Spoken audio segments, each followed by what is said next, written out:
की बात हो गई। आप दोनों तरफ कह रहे हैं कि हम जीते हम जीते। किसकी बढ़त रही? जिस ईरान को समझा था कि खत्म कर देंगे, वो तो बताया जा रहा है कि नया सुपर पावर बन के निकला है।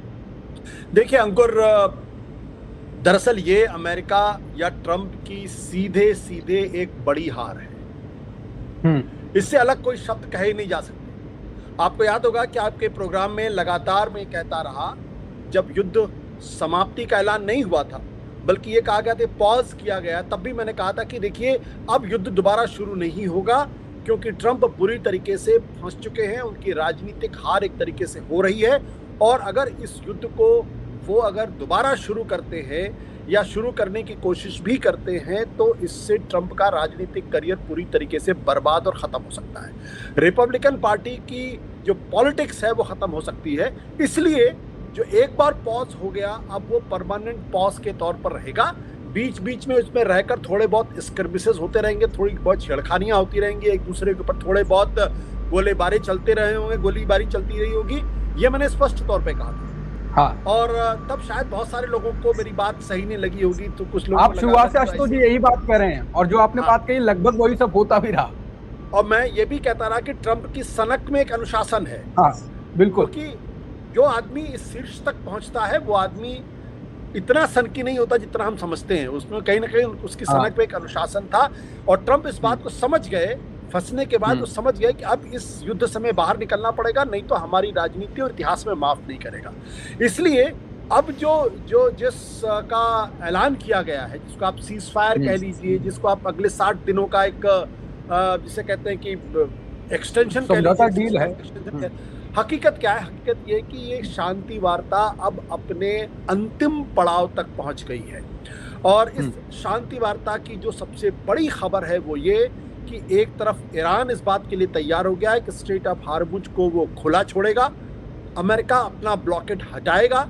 शुक्रवार को स्विट्जरलैंड के जेनेवा में एक शांति वार्ता पर सिग्नेचर किए जाएंगे, और इजराइल फिलहाल वो दोबारा लेबनान के दक्षिण लेबनान पे या बेरूत पर हमला नहीं करेगा। साथ ही साथ ट्रंप भी या अमेरिका भी अब ईरान पर हमला नहीं करेंगे। लेकिन आप ये सोचिए कि कितने डेस्परेट हैं ट्रंप इस शांति वार्ता को कंक्लूड करने के लिए, कि अभी तक न्यूक्लियर के मसले पर कोई फैसला हुआ है इस बात की कोई जानकारी नहीं है। और जिसलिए हमला किया था, हाँ, मैंने पूरा न्यूयॉर्क टाइम्स खंगाल डाला, पूरा पढ़ डाला, समझने की कोशिश की कि दरअसल क्या न्यूक्लियर पर किसी तरीके की कोई सहमति बनी है। तो कम से कम अभी जब मैं आपसे बातचीत कर रहा हूँ उस वक्त तक कोई खुलासा नहीं हुआ है। और अगर ये खुलासा नहीं हुआ है तो फिर अमेरिका और इजराइल ने ईरान पर हमला क्यों किया था, ये सवाल अनुत्तरित है। और इसी अनुत्तरित सवाल से ट्रंप की मजबूरी, उनकी हार, उनकी हताशा, उनकी खींच निकलती है कि वो एक एग्जिट रूट की तलाश में थे। अब उनको एग्जिट रूट मिलता हुआ दिखाई पड़ रहा है, और वो एग्जिट रूट दरअसल ईरान की शर्तों पर है।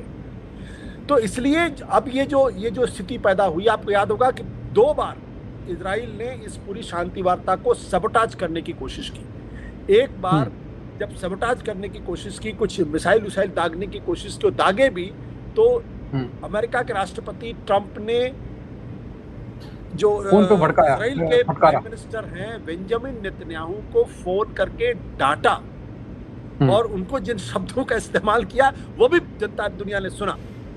मतलब डांटा, और उसके बाद पब्लिकली कहना कि हमने तुमको ये कहा है, और पागल कह दिया।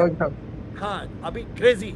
और अभी जब दोबारा उन्होंने लेबनान पर हमला करने की कोशिश की, बेरूत पर हमला करने की कोशिश की, तब भी ट्रंप ने कहा कि ये आदमी जो है सोच समझ के फैसले नहीं करता है। तो जो बात मैं आपसे उस वक्त भी कह रहा था, बहुत सारे लोग मेरी बात से सहमत नहीं थे, कि दरअसल इजराइल जो है उसकी पूरी ताकत जो तोते में, और उसका तोता कौन है?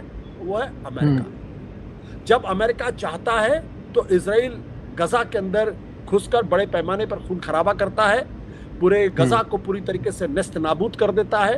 72,000 से ज्यादा लोग मारे जाते हैं, जिसमें मासूम बच्चे, बड़ी संख्या में औरतें हैं।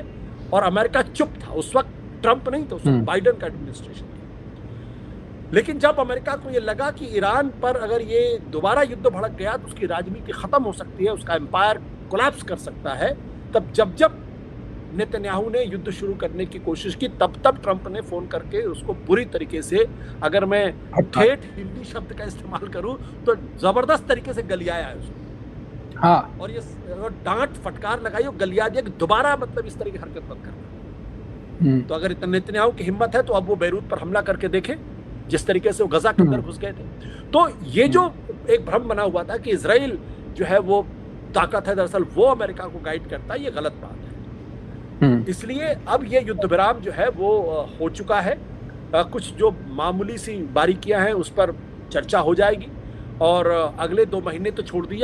अब लगभग आप मान के चलिए कि स्टेट ऑफ हार्मुज खुला रहेगा, बशर्ते बीच में कोई अड़ंगा ना अमेरिका की तरफ से। आपने वीडियो देखी है, देखे थे ईरान को कह रहे थे कि तबाह बर्बाद कर देंगे, चले थे तो ईरान को तबाह करने, लेकिन ईरान को सुपर पावर बनवा दिया। इंडिया वाले भी मान रहे हैं, इंडिया वाले भी हैरान और परेशान है। और जो सबसे बेहतरीन कार्ड खेला है वो पाकिस्तान ने खेला है। पाकिस्तान इस खित्ते का चौधरी बना है। आपको ये वीडियो कैसी लगी है आपने कमेंट्स में बताना है और चैनल को सब्सक्राइब कर लेना है। और एक वीडियो के साथ जल्द ही हम आपके साथ दोबारा मिलते हैं, तब तक अल्लाह हाफिज़।